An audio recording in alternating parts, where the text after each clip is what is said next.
Hi, everyone. Hoping we're going to get a few more people participate. We got 9 in here now. We had 13 people register, or 12 people register, so hopefully we'll get a few more people.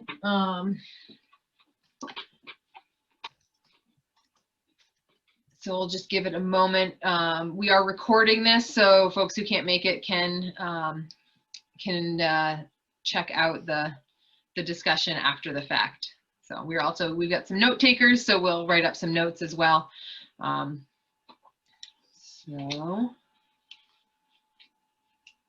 right. All right, I think we'll just go ahead and get going. We'll see if anyone pops in at the last minute. But welcome, everyone. Thank you for being here tonight.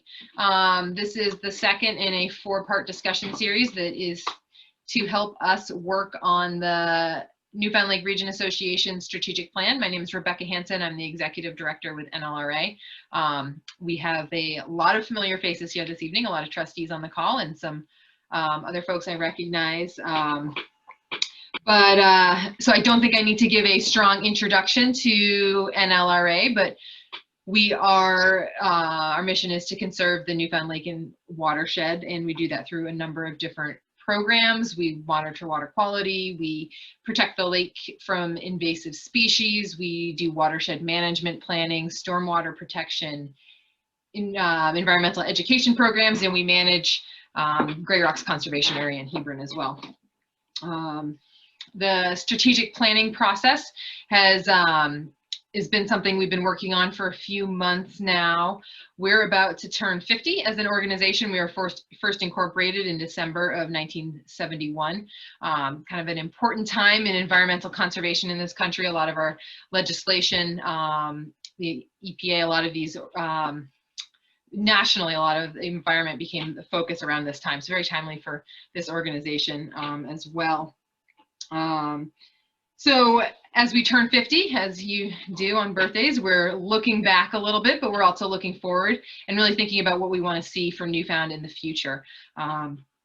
So we're trying to, strategic planning, just the phrase is dry and boring. It doesn't sound very exciting, but if we look to our vision, our future, this is exciting stuff, and we need input from others as we move forward. So for tonight, we're going to explore the future of Newfound a little more, looking at it through the lens of lake and watershed environmental health, which is really at the core of the NLRA's mission. So this is important stuff to consider as we look to the future. The intent is for this to be a conversation. There are not many of us here tonight, so with a bigger group, I would ask everyone to stay on mute, but if it's easier, feel free to unmute yourself as long as you don't have a lot of ambient noise. I really want this to be a conversation. I'd like people to be able to freely share their ideas and their dreams, their vision. I do have a list of discussion prompts, so I will go through those. But if it does seem like the conversation is getting a little chaotic with too many people jumping up at once, I might ask folks to raise their hand. You're also welcome to add comments to the chat if that's easier for you. You can hit the chat button down at the bottom of your screen to participate in that way.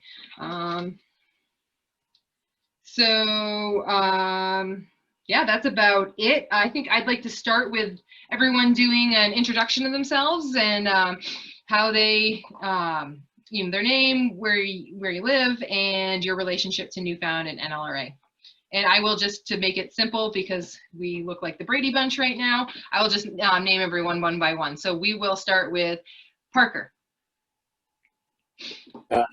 Hey, yeah, I'm Parker Griffin. I first came to Newfound Lake when I was 12 years old to go to Camp Pasquani, and go another 40 years after that. I retired up here about 10 years ago and live here full time.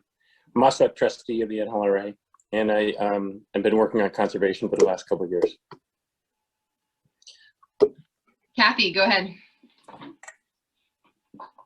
Hi, I'm Kathy Redman. I've been coming up to Newfound since I was 10, back in 1969.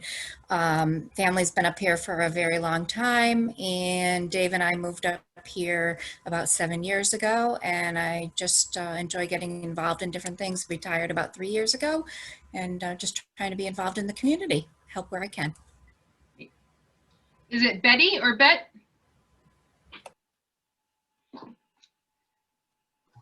Yeah, hi.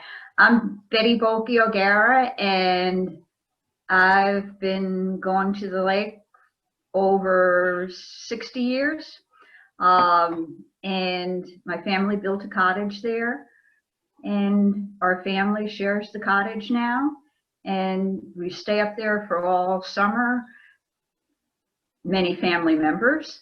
And I love the lake. And I've been tracking, you know, everything that you're doing by way of your newsletter, which is excellent. And I'm interested in hearing more about what you're doing. Bob. Greetings, Bob Martens. I feel like a newbie. I feel like I've been up here for over 20 years now, and I'm the one of the rookies. Everybody goes back a lot longer than I do, but my wife and I discovered Newfound in the late 90s, and it has just become the core of our existence ever since. And just so very excited about not only where we've been and the great history that goes on up here, but really, really interested in making sure that 50 years from now, people look back at what we did and talk about how impactful it was that we did what we're doing right now. So very excited about what we're doing right now. Thanks, Bob. Joe? Hi, I'm Joe Boyer. I'm Director of Research at Plymouth State University in Plymouth. So my job as a trustee is try to connect the university with Newfound Lake Region Association. Thanks, Joe. Ken is diligently taking notes, but Ken, go ahead and introduce yourself. Betty, thank you. I thought I was going to have to say I'm been here the longest, and I came for the very first time in the summer of 1962, which is 59 years ago, when my then girlfriend, about to become my wife, brought me up and said, "It's about time to meet Mom and Dad." I said, "That's a great idea." Been here ever since, raising kids up here in summer vacations, and built our retirement home in 1998 and finally retired full-time up here in 2005. I am a trustee. I had been a long time treasurer of the organization. I sit on the Bridgewater Planning Board. I live in Bridgewater, and generally a pain in the ass for most people in the community. But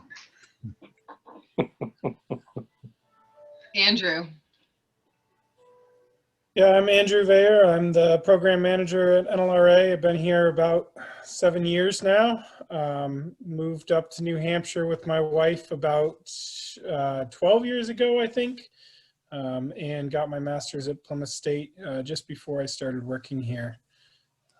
And so I'm in charge of most of the conservation programs. I manage the volunteers for our water quality programs, as well as some of our education programs and outreach programs.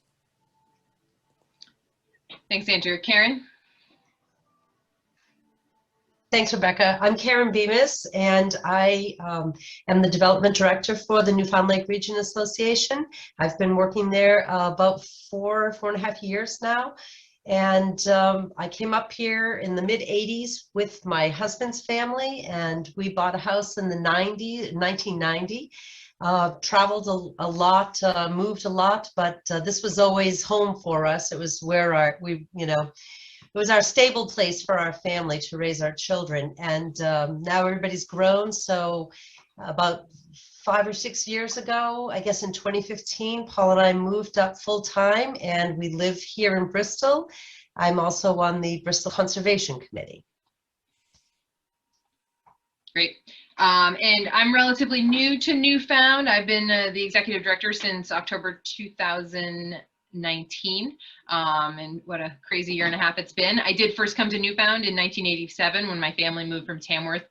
It was supposed to be to Holderness, but the house wasn't done yet. So we lived at the Ledges for the first 3 or 4 months so I could go to school and over in Holderness. It was a little closer than Tamworth. So, so a little bit of history here, but not much, but really psyched to be a part of this organization. And yeah, so I'm just going to start, unless anyone has anything they are burning to talk about as far as lake and watershed environmental health. I will start with asking some of the questions, reading off the discussion prompts. So does anyone have anything that they want to talk about while we're in this session that I can add to the agenda or to the list of prompts? All right. Well, if anything pops up, feel free to steer the conversation.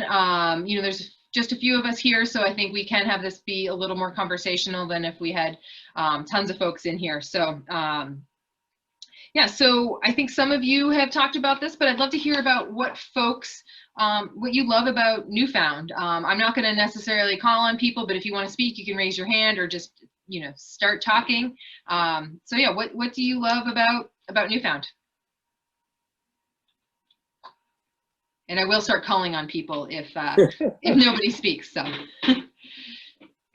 Yeah, what I love about it is, and it's a little counterintuitive. I mean, we are pretty close to, you know, affluent stuff. I mean, you know, 2 hours you're south and you're in Boston if you want to go to Boston. If you want to go to, you know, you can go to Concord and have town type stuff. But when you get here, you're really, it's changing a lot, but you're pretty rural and it's really nice. It's kind of like a dream. You get off exit 23 and about 15 minutes later, you're in this beautiful wilderness. And it's always been like that, still is like that actually. So, and when you look around the watershed, you know, we are graced by it, not, you know, I don't remember, I forgot the percentage, but it's like 27%, 26% conserved.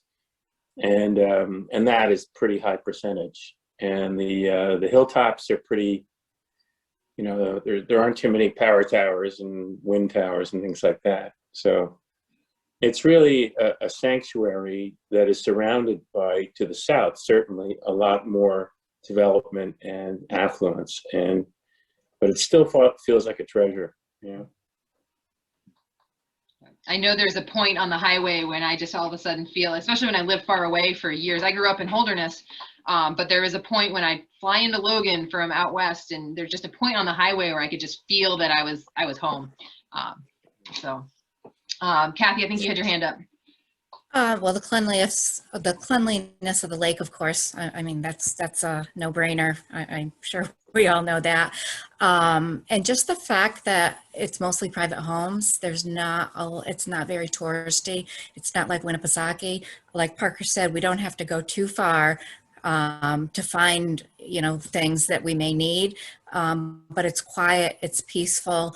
And when I moved here 7 years ago permanently, I was a little nervous that coming here, I used to feel the serenity as I got here, like you had just said.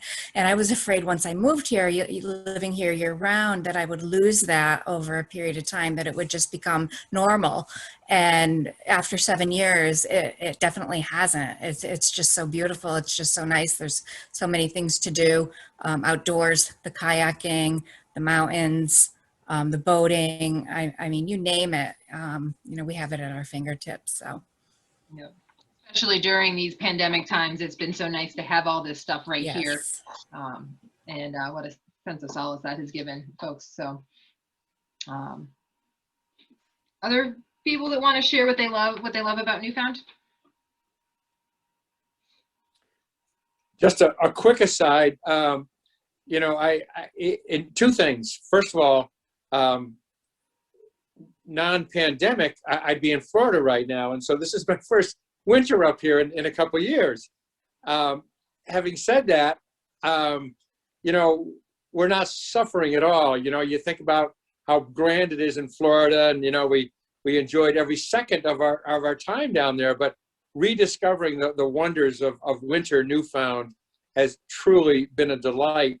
And just added on top of that, my nephew just became a homeowner up here, and just rediscovering it through his eyes and just sharing with him hikes in the woods and the walks on the lake and all that kind of stuff. It truly is ageless up here. And I mean, I love hearing about the past, but it's exciting when I look at my young nephew, looking forward to his little 8-year-old son said the other day something about, literally he's going to be spending the next 70 years of his life up here. So that's exciting. And I'd love it to be, just as grand as it is 70 years from now as it is for us today.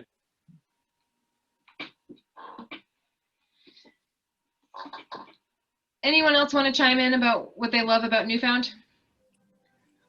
I think I love every day. I love it. I live on the hillside over looking past Squanny Bay. I look north onto the lake. I look at Cardigan, and every day I get up and I marvel at the beauty. But more than that, it's family. This is the place where my entire family now gathers, whether it's at my house or whether it's the cottage on the lake that belonged originally to my wife's mom and dad. And just a brief story. It is so much family. I have a nephew who got married a couple of years ago and said he never wanted kids, and lo and behold, last October, they had identical twins. And they came over and paid a surprise visit to me yesterday. It was just incredible. They came over, I think they were getting stir crazy, going, watching kids that age and being so housebound. But it was the first official visit for the twins at the cottage on the lake, and so it's family. That's really what it's all about.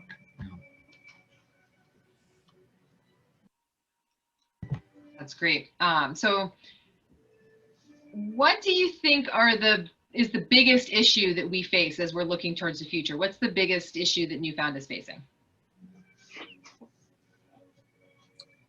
It just comes to my mind because I asked the question, I do the eco tours, and I always ask people, what's the biggest challenge that we face up here? And in my humble opinion, I fear we could love it to death. I think because we all love it so much, we have more and more people wanting to be here and spending lots of time here. And the risk of just losing as we transition, and you see it every year there's another cottage that becomes a McMansion, and I'm not anti-development, but the truth of the matter is we are transitioning, and I hope we don't ever lose the charm and the peace and tranquility.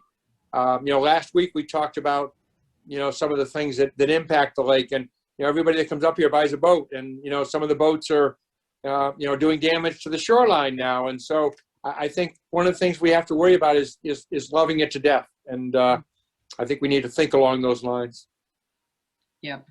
Seems like there's a fine line between, everybody having access to something and protecting it. And it's really hard to say where that line is, and how do you keep some folks out, and do you want to keep folks out? But it's, just I think just how we use the lake has changed. It certainly has changed this past year. And I definitely see that as an issue that we're facing. What do other folks think about the biggest issue facing Newfound?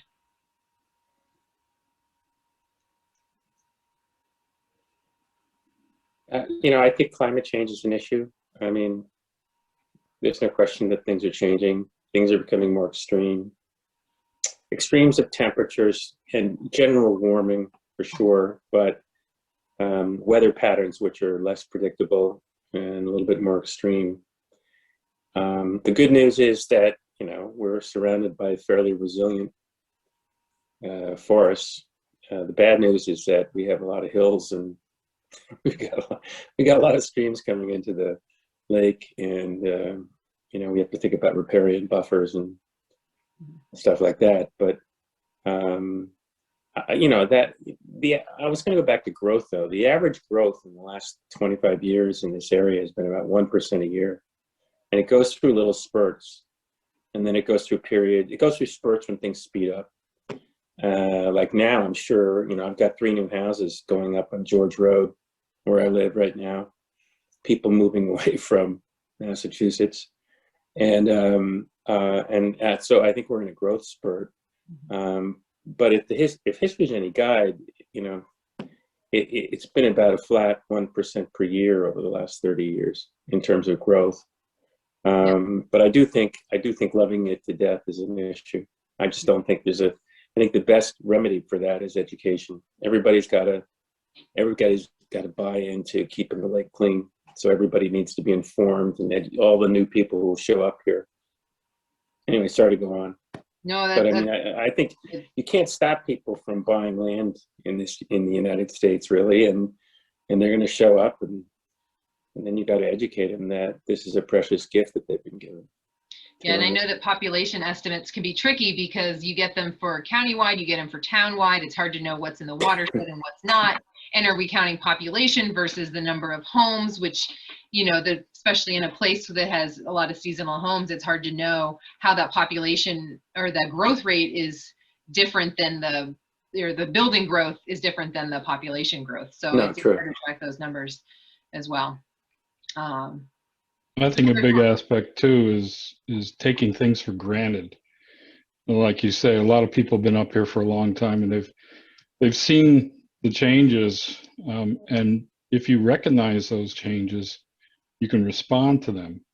It's when people come up here and they don't see the changes, they take things for granted, that the little things start adding up. And there's an interesting idea, what they call shifting baselines, where people like you have been here for many years. You've seen what it was like 50 years ago, 40 years ago.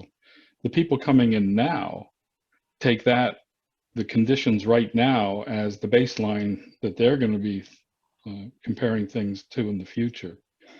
So if you think it's been degraded, you know, over your period of time up here, it's hard to communicate that to new people because they're seeing it with different eyes. That's true. Yeah, I've never heard that phrase before, shifting baselines. I know that's something I experienced moving to a mountain town in the Rockies, where they always said that the best time to move there was 5 years ago. And, you know, your frame of reference is always right about when you got there. So, yeah, I think it came out of mostly marine systems, you know, like I know they used it in the Florida Keys when I was working down there about the reef track, because it had been so degraded over years, but it's still a beautiful place to go snorkeling, you know. Yeah. I'm concerned about development in relation to the purity of the lake, as well as when you're talking about climate change. We've had torrential downpours, and in terms of the drainage into the lake, and again, the purity, people were talking about what they love best. I love getting out in my kayak at 6 a.m. in the morning and looking down at the bottom of the lake. There is nothing more beautiful than seeing the sunrise on a peaceful lake.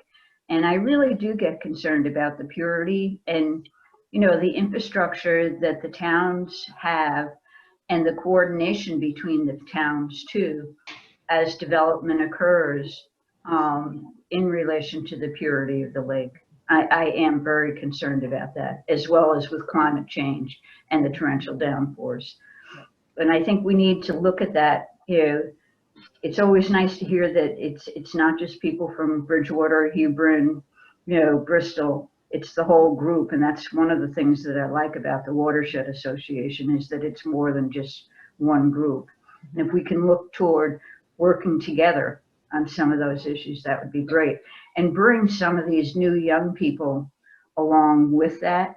Here I am talking about new young people, but it is the fact, you know, and if they can be clued into what one needs to do in order to ensure the beauty of the lake, that'd be great. Yeah, I think working with the towns and having the towns work together, because, you know, I might go to Bridgewater and hear that, well, Hebron's developing on the hillside and we can see it from Bridgewater, and, you know, these towns all are, you know, share a common resource. And then working with a town such as Groton, which has no lakefront property, so doesn't get any of the benefit of the tax base from expensive lakefront property, working with them to work on water quality. And when they're really at the headwaters, you know, for better or worse, they've got some infrastructure that really relies on streams that are staying within their banks and staying inside their culverts and stuff like that. So that also improves water quality downstream. But, you know, we have very different towns. We've got, Bristol's got, you know, very almost urban, vibrant downtown, but lakefront property, and Hebron and Groton are very undeveloped, as is Bridgewater. So there's some challenges in different management styles, I guess I could say, within each town. So, certainly some challenges there, and I think we are well poised as an organization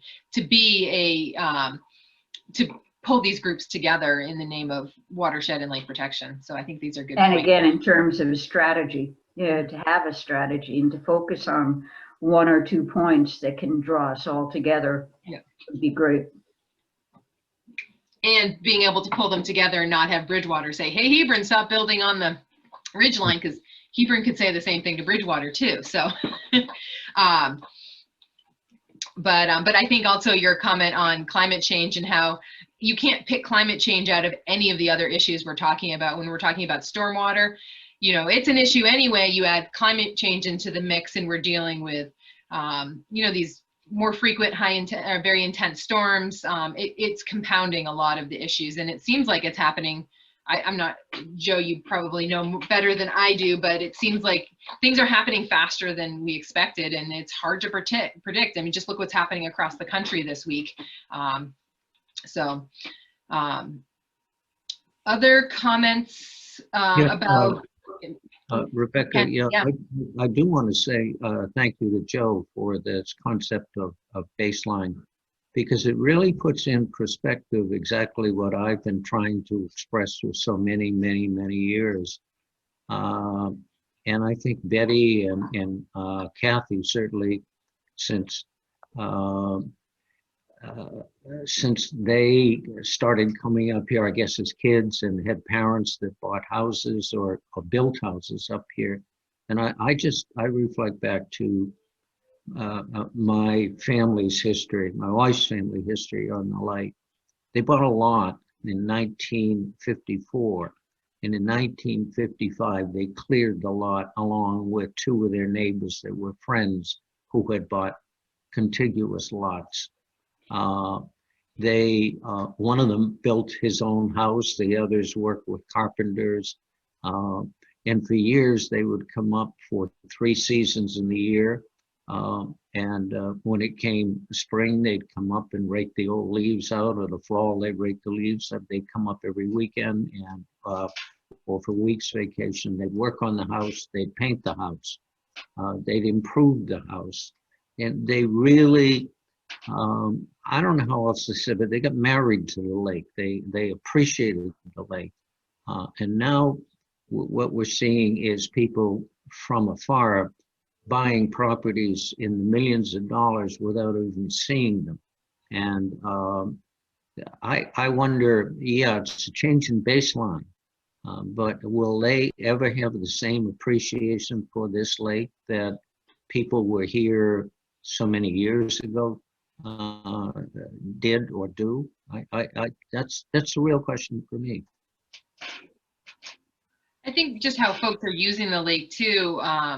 Most of you know I was recently working at the Squam Lakes Association before I was with Newfound, and we were seeing this there as well, that, you know, you have people, a lot of old family camps, people who are coming up for generations. Families would spend entire summers at the lake. And I think that how we spend our time as young families, as aging adults, it's different. And you don't see people go somewhere for an entire summer. You might have both parents working, or people are more weekend warriors. So I think how we operate is just different than it was, and it's changing. And it seems like it's changing rapidly right in these current times as well. So I think that certainly has a lot to do with it. Also, you know, old family property that might have been completely affordable decades ago, managing property taxes becomes unmanageable for, you know, those who inherited something. And so property does get passed on. And I think in a lot of ways, a lake becomes what it is based on this sort of silent agreement and an ethic amongst people who live there. And you get new people who come in. And again, it's a little bit of that shifting baseline too. They see it as this pristine place. So, so their relationship is a little different in their expectation, and they might not be partaking in that silent agreement amongst neighbors and other lakefront property owners. So it becomes a challenge. And how do you bring them on board? And see the changes that have happened over decades. I think that's a challenge, and look forward at the same time. So. And how do we serve that that new community, or that changing community that you've spoken on? Mm-hmm. I think the role of NLRA becomes really crucial as we talk. You know, just tie together the concept of, especially on the weather realm. I was really struck tonight as I watched the news hour and the you know, once in a century event that's going on down in Texas. And, you know, guess what? You know, we're having these once in a century events, you know, a lot more often than once a century. And I'm really taken by the, you know, the impact that the mega storm we had, you know, 2 Julys ago. And just the concept of proactively preventing that event from occurring rather than trying to fix it after it occurs. And I think we all know and recognize that being proactive is so much more efficient than being reactive.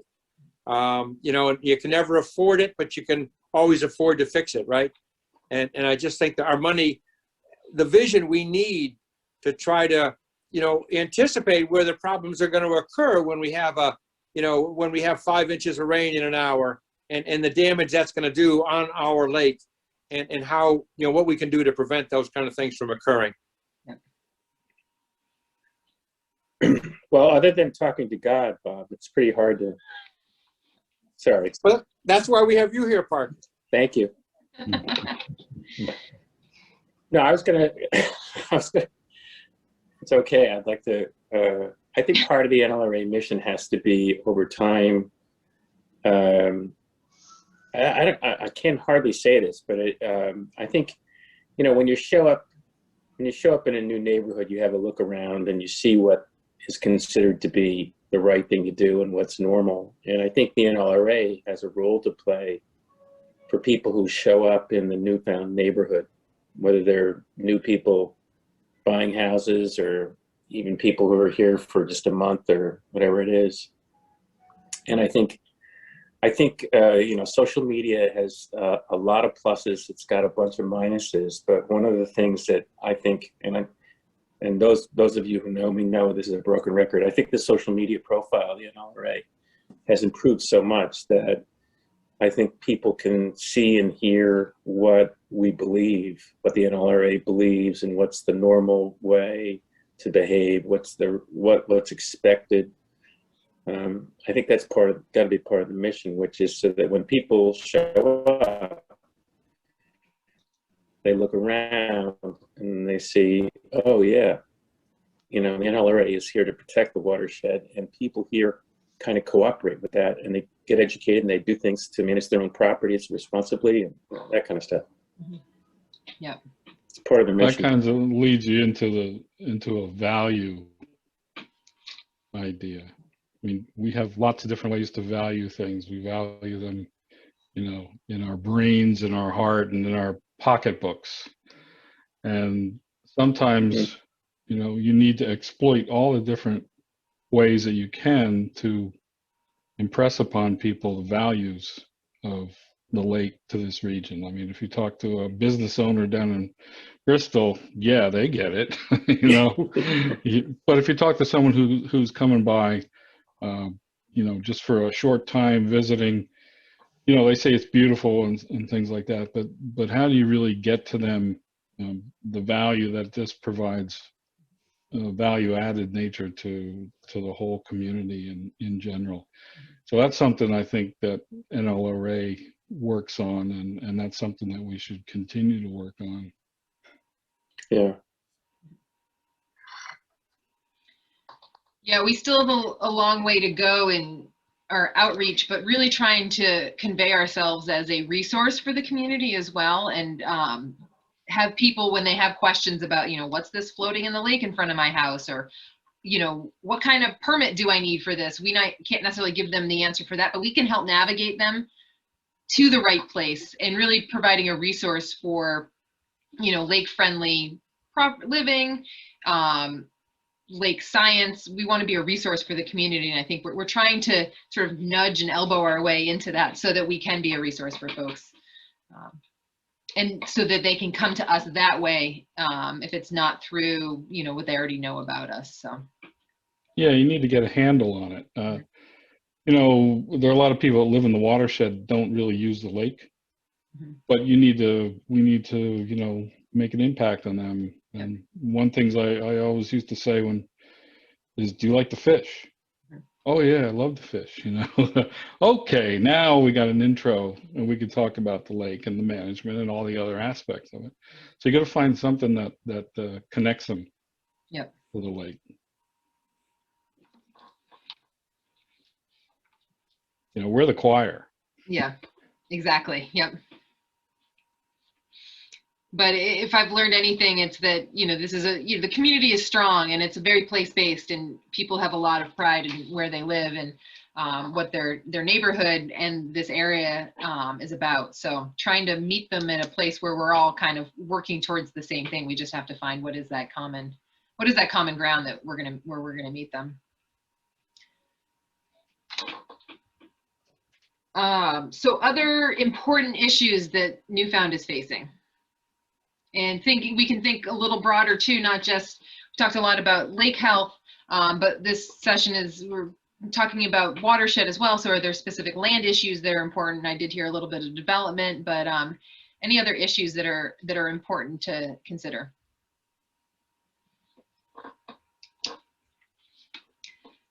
Let me just throw out, Rebecca, for, you know, and I know that it's hard, but the lake, by its very nature, we're in a bowl. So we literally have a road all the way around our lake, and you know, management of the roads. I remember, I keep coming back to this because I really was traumatized by it. But NLRA used to have a project where we picked up trash by the side of the road, and I was foolish enough to sign up for that. And so I'd walk along the road and picking up trash, and you know, you think you're doing something good, and all you're doing is cursing the whole time because people are trashing the lake. And it really was quite an event, you know, going around and picking up trash. And if ever you were not a believer in the bottle bill, you ought to walk around and, you know, pick up the cans and the bottles around the lake. And you know, you wouldn't put a nickel on the bottle, you'd put $1 on the bottle so that it would pay people to pick them up. But I just think, you know, the highways are truly a, you know, a real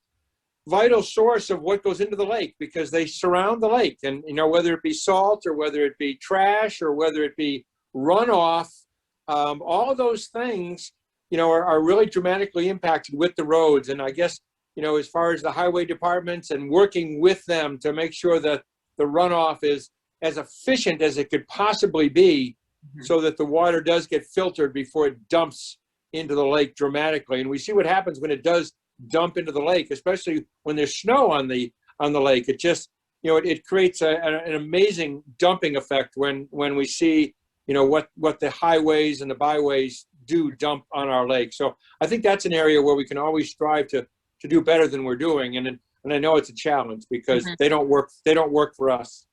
Right. Yeah, and I think the main highways around the lake are all maintained by DOT. And definitely know there's some salt usage that certainly happens. But I think those are important issues too. I think we're going to see salt becoming more of an issue around here. You see it in the southern part of the state as being a major issue. And I think we're lagging behind the southern part of the state just because of lack of development up here. But I do see that as an issue for sure. I was actually out cross country skiing with a friend and his son, who's, you know, his adult son, and I found out he worked for DOT. Shifted quickly into work mode. I'm like, ooh, I've got a connection here that I can leverage a little better. So trying to find the right people to talk to, whether we're talking about road agents, local road agents, or DOT, it's finding the right connections to navigate is also important. So, all right. I am going to move on. I'm going to try and end the conversation a little just before 8 o'clock, intended for this to last about an hour. So I don't want to cut off the conversation, but I also want to be respectful of everyone's time. It is evening time. So let's see. Let's see. I want to talk a little bit about land conservation, and most of you know that we're a partner in the Newfoundland Conservation Partnership. And as Parker mentioned, about 26% of the Newfound watershed is protected. This is a great number, and it's increased pretty significantly in the past, 10 or so years. So we'd like to know what folks value about land conservation, protected land, what characteristics of protected land, public access, forest health. I'm going to keep rambling and making this a more broad topic, but would love to hear your thoughts on land conservation. And Parker, if you have any other ways to shape this this discussion, No. please go ahead. No, not really. I mean, I think the water quality issue is the first thing that people talk about, and they think about whether Newfound is clear, and then, you know, phosphorus, and, you know, what's salt and all that kind of stuff. And then it's a more distant idea, the idea of land conservation, because it just is. And yet at the land conservation, you know, the more land you have conserved, you have a cleaner lake, and particularly this lake where you have really steep slopes. You know, the watershed is marked by steep slopes coming down to the lake, and therefore the more land you can put into conservation, and particularly in the hills and around in the forests around, guess what? Cleaner the water it's going to be coming down into the lake, blah, blah, blah, blah, blah, blah. And I think that as an NLRA, we've made that message sort of, that should be the integrated message, but you know, for whatever reason in the past, or maybe, you know, we haven't quite gotten there in terms of saying that, you know, in the way that I think we might. But, you know, one great thing about greater land conservation is you have lower taxes. I really love that idea. It's counterintuitive. The more land in a watershed that you have that's under conservation, the lower your taxes are, because there's hardly any development. And every time you develop housing, it's a loser. As far as commercial is different, but if you're just developing houses in an area, you're going to have to build a lot of infrastructure, and your taxes are going to go up. And when you tell that to somebody, they just don't believe you. But it's the truth, right? So anyway, I'm rambling. Yeah, no, it's an important issue, because I think the biggest barrier for a lot of people when they're talking about land conservation is that you're going to lose that tax base. Right. And it is counterintuitive, but, you know, our property taxes are a huge issue at every town that I've ever been to a town meeting. It's a huge issue. So being able to educate people clearly on what that means, and what that means for towns is really important. But in the long run, keeping things the way, and even for newbies showing up, you know, you can always introduce, saying, hey guys, this is your baseline right now. This is your new baseline. You just showed up here. Welcome. This is, if you want to keep it like this, we really have to do land conservation. You know what I mean? Mm-hmm. That kind of stuff. Going to Joe's idea of you know, resetting baselines, or whatever that was. Yep. Shifting baselines. Thank you. It's a memory thing. I wrote it down, so I wouldn't forget. Other ideas around the importance of land conservation?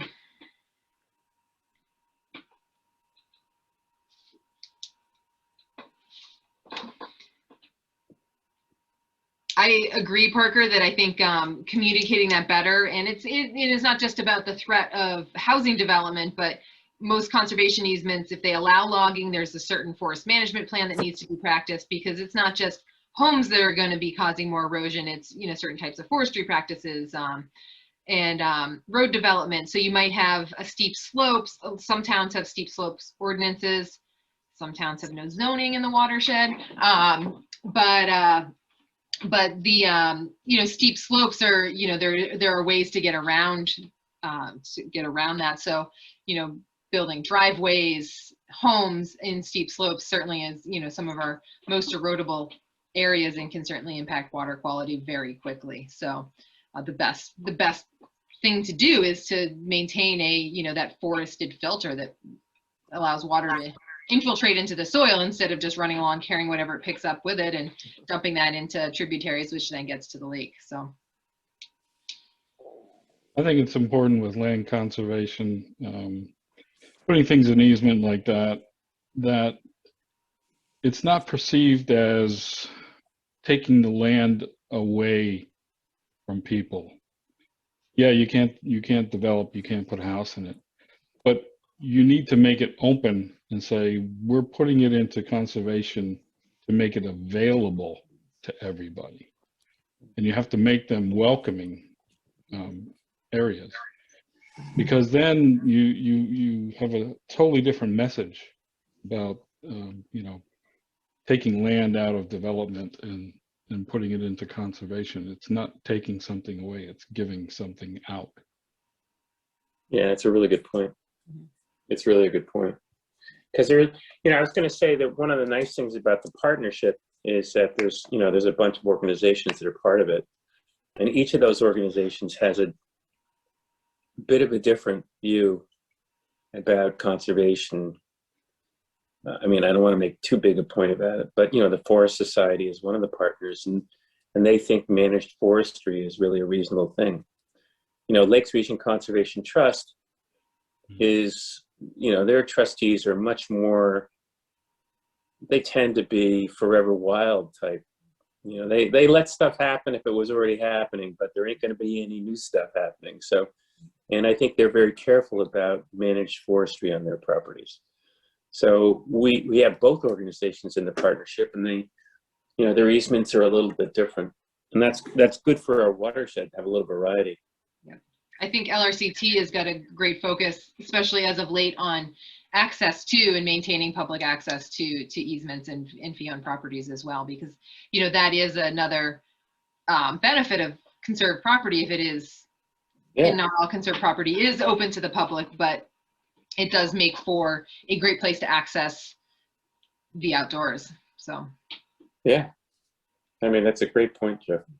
Yeah, especially if you can connect them, like you have. You know, you get parcels, and so you're connecting one conservation area with another. You know, it's a meta kind of conservation now. Yeah. And that also helps with wildlife movement. mm-hmm. You know, you make corridors and things like that. Yeah, that was that was the reason why the Nature Conservancy did Kimball Hill. Absolutely. And, you know, I was working with Nature Conservancy when I was in grad school back in, you know, the 70s. And at that time, they were buying properties and locking them up. And it took them a while, but they realized that was not the way to manage. Just keep people out, you know. You have to manage with people. There's no way around it. Too many of us, and too much, we make too much noise. So you have to bring them into the decision making. You can't just lock them out. That's funny. Yeah, I mean, anyway, Mark Sankel, the head of the Nature Conservancy, he told me once that when he was a kid, he was a forever wild guy. Then he came to New Hampshire, went to college here, never left. He's been the head of the Nature Conservancy for, I don't know, 20 years, 15, 18 years. And now he's very much more reconciled to the forestry traditions of New Hampshire. He says, I live in New Hampshire. Forestry is a big deal. I can't quite be a forever wild person. You got to live, you know, you live where you live. I think you can Anyway. also find conservation partners in unlikely places, thinking about snowmobile clubs and access. They require big tracts of open land for their sport. So trying to find those allies in places that you might not totally align with some of the folks there, but there's a place where you do, and trying to find that spot where you can work together. So. Yeah, I mean, that's exactly right. And, you know, we got a lot of snowmobile trails here, and if you put the land in conservation, you got a snowmobile trail on it, guess what? They're going to love that. They're going to love you for it. Yeah. Right? The snowmobile trail is going to be there and be protected forever. Ken, Anyway. you're on mute. No, there you go. Yeah, I've been part of that conservation group, sitting with the group meetings for the whole 10 years that it's been in existence. And one thing that is so painfully obvious is that it isn't as if the light goes on in somebody's head one day and saying, I'm going to conserve my property. It's a long-term education. We're still talking to some people that we started talking to 10 years ago, and they're still going forward. But yeah, you're making land available, but in many cases, Joe, you're taking a family's legacy away from their kids and their grandkids. You got 100 acres that could be conserved, that could be developed into 50 house lots, and you know, somebody's got to say, no, that's not the way we want this to go.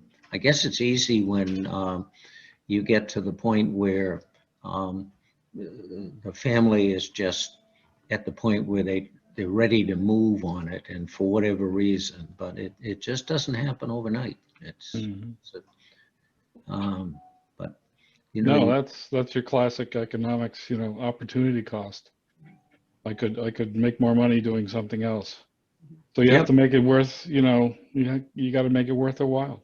And that's why, you know, the Nature Conservancy does that kind of buying of properties. They'll target something and they'll actually buy it because it's a high value thing, you know. But if you just look at it economically, it's a dead weight loss. Well, yeah, but you buy it at a conserved value, not at its market value, and that's very often a big difference. So, but whatever. All right, so we're about 5 minutes to 8 here, so I am going to wrap things up. Any further comments from anybody before I show the end of workshop slide?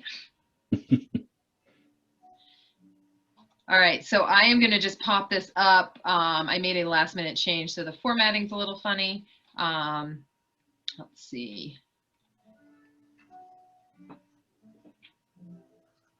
All right, so if you want to continue this conversation, please reach out directly to me. I'd love to keep talking about this.